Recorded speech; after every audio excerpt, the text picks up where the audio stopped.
لیکن اس ٹائم پہ ہمیں ہاتھ تھوڑا ہولا رکھنا چاہیے, ہمیں اتنی تنقید نہیں کرنی چاہیے. آل دو ایک کرکٹ ہے, انپریڈکٹیبل ایک گیم ہے, کبھی بھی کچھ بھی کہیں بھی کسی بھی وقت ہو سکتا ہے. تو بھی ہم تو آج آپ کو سیلیبریٹ کر رہے ہیں. تو یہ لنکن پریمیئر لیگ میں جو ریکارڈ پہ ریکارڈ ہم بنا رہے ہیں, ہماری کرکٹ ٹیم, ہماری طرف سے آپ کو بیسٹ اینڈ بہت بہت مبارک ہو. آل دو آگے بڑھتے ہیں, آگے ہم نے بڑھنا ہے. اور پروگرام میں چونکہ پروگرام کو باقاعدہ طور پر شروع کرنے سے پہلے, اپنے رن ڈاؤن پر جانے سے پہلے, کچھ ایسی خبریں جو ہم ایڈیٹوریل کی صورت میں آپ سے شیئر کرتے ہیں اس کی بات کر لیتے ہیں. ہرمیت پاجی, آج سے کچھ دن پہلے, کچھ ہفتے پہلے ہم نے خبر جو ہے وہ اپنے پروگرام کے تھرو ڈیٹیل میں لوگوں کو انڈیکیٹ اور اویئر کرنے کے لیے دی تھی کہ جو آپ کی سوشل میڈیا اپلیکیشنز ہیں اس کے تھرو بڑی تعداد میں لوگ جو ہے وہ مینوپولیٹ ہو رہے ہیں.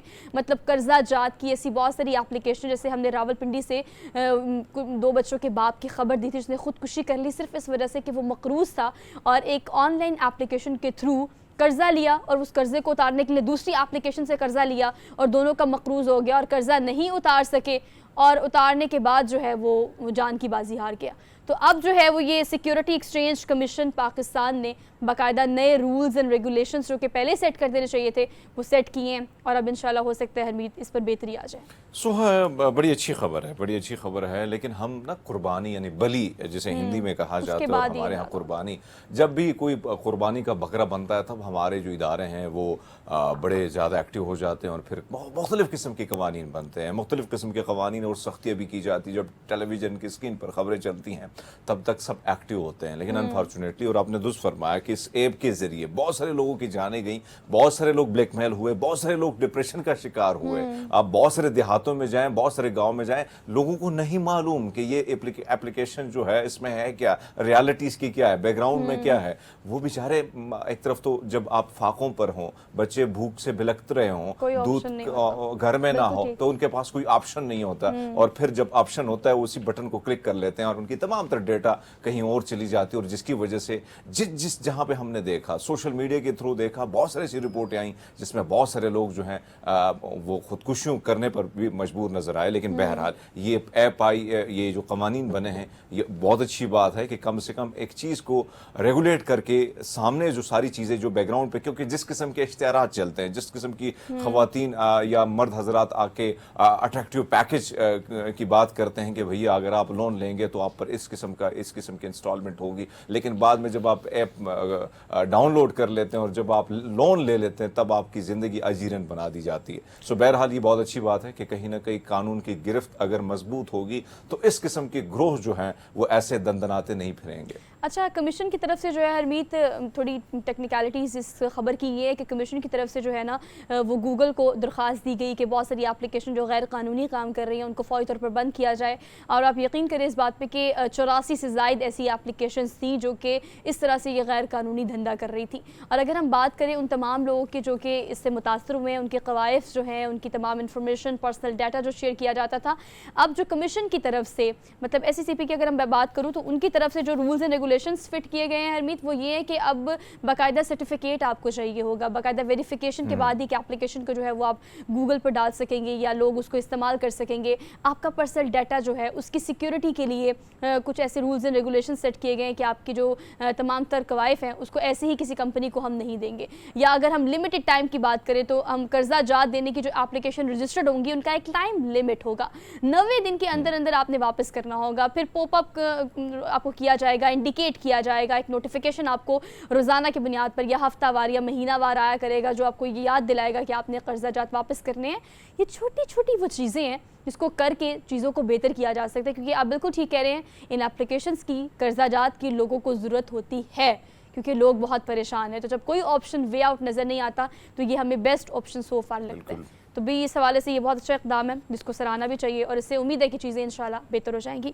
پروگرام میں آگے بڑھیں گے. آج کے دن کی مناسبت سے ہمیشہ خبر ہم ضرور پروگرام میں شامل کرتے ہیں. تو آج کا دن جو ہے میجر محمد طفیل شہید کی آج جو ہے نا ہرمیت وہ برسی منائی جا رہی ہے. ہر دن شہیدوں کا دن ہوتا ہے.